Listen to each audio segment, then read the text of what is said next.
Welcome. My name is Catherine. Today I'll be sharing 3 albums from 1983, and the first one is Men Without Hats, Rhythm of Youth.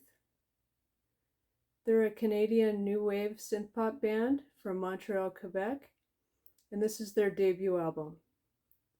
And their lead singer is Ivan Doroshek, and he has a baritone voice. And this album was released in April of 1982, and it was on Static Records in Europe and Canada. And in the United States, it was released later in 1983, and it's on Backstreet Records, and I'll show you the record.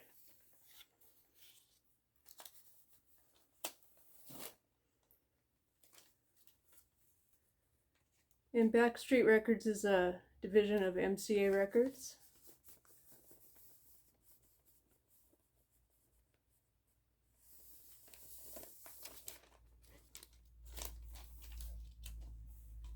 And there's a photograph on the back of the album. The US release has a slightly different track listing than the UK and Canada. The song Living in China is replaced by an edited version of Antarctica, and I really like this song. I'm going to read to you the singles from Rhythm of Youth, the LP in Canada, because those were released in '82. So the first song is I Like, released January 24th of 1982. The second song, The Safety Dance, it was delayed release until 1983. The third single, I Got the Message, May 27th of 1982. And the fourth single, Living in China, July 29th of 1982. Now in the United States, when the 45 of The Safety Dance was finally released, Living in China is on the B-side. And I would like to find a picture sleeve of this just for that additional song. So The Safety Dance, this record is known for that song. And it was promoted as a hit single. It was released in Canada first on February of 1983, and it peaked at number 11 on May 14th of 1983. And The Safety Dance was released in the United States on March 16th of 1983, but did not enter the charts for a few months. And when it did, the record became a bigger hit in the United States than it did in Canada.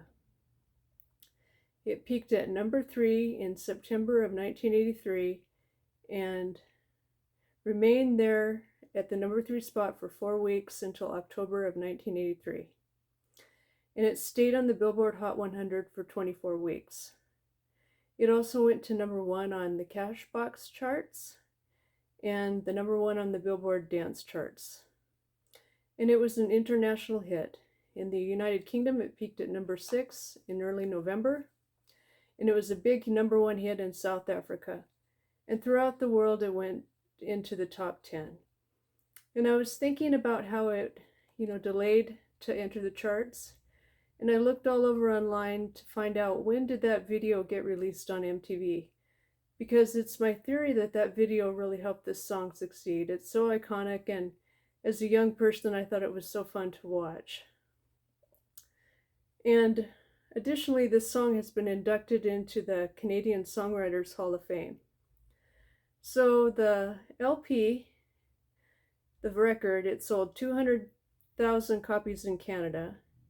It went gold in the United States, 500,000 copies. And I will say I'm glad to have a copy of this in my collection. I found it at my local record store a few years back, and I was excited to find it because of the song Safety Dance. And to consider that, 500,000 copies isn't very much in a world where albums went multi-platinum. And a lot of these were on cassette tape.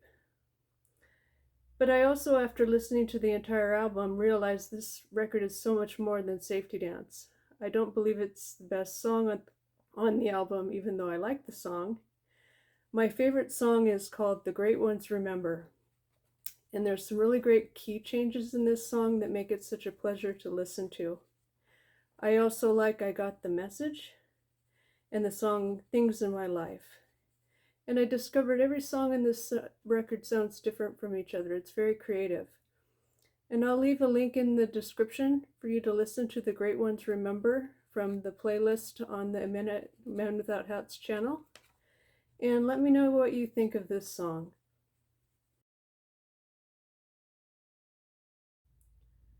The second album I'll show today is Madonna's debut album, self-titled. And this was released July 27th of 1983 on Sire Records. And I originally had this when I was in middle school on cassette tape.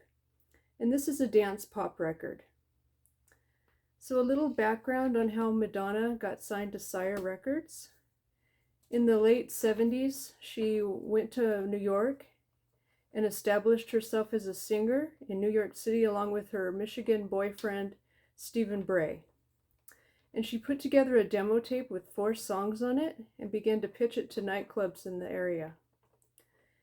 And she met Mark Camus, who was a resident DJ at Danceteria Club, to play the song Everybody.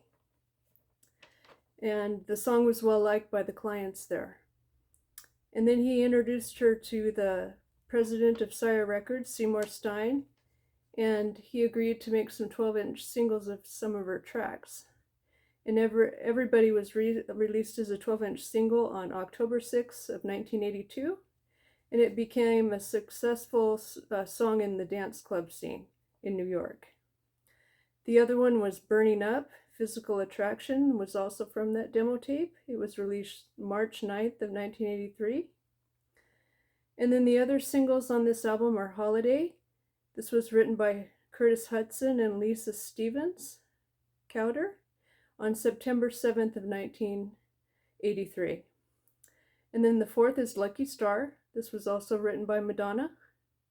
And the last song, Borderline, February 15th of 1984, was written by Reggie Lewis. Now, my favorite song on here is Holiday. I have the 45 single of this. I just found this at a used record store because I like the song so much. And the B-side is I Know It, which is also a fun song. It's the second track on the album. And this album peaked at number 8 on the Billboard 200 and went 5 times platinum in the United States. It was the top 10 in the UK, France, Netherlands, New Zealand, and Australia, and sold about 10 million records worldwide. She said she was a little bit disappointed on how things turned out. She wanted to be more successful, and she proved that to be true, becoming one of the best-selling female artists of all time. But Madonna's album by critics was considered to be one of the best debuts in the 80s, and she also helped to make dance music popular again after the disco backlash.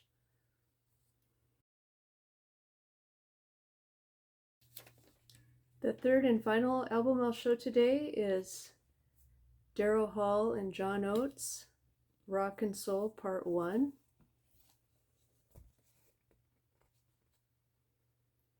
And the track listings on the back. It has 12 tracks. And it's on RCA Records. And I'll show you the record. It has a nice label.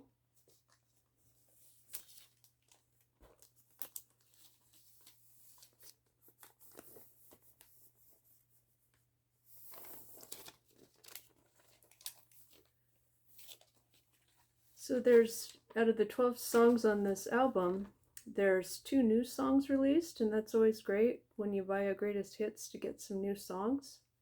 So the first one is Say It Isn't So, was released on October 29th of 1983.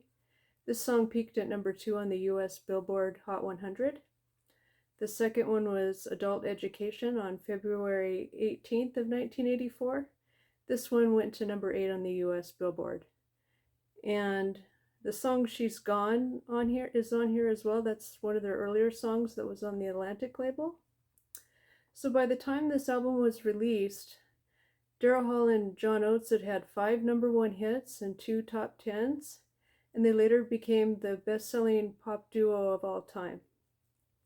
And I had the opportunity to see them live in the early 90s. I mean, it was so long ago that I can't actually remember the date, but I really enjoyed the show and how they improvised their music, and I've always been a fan of their songs. I grew up listening to them on Top 40 radio. So I thank you for watching today. I hope you liked this video, and tell me what your thoughts are on these records and if you have them in your collection. And I'll see you in the next video for more 80s records. Take care.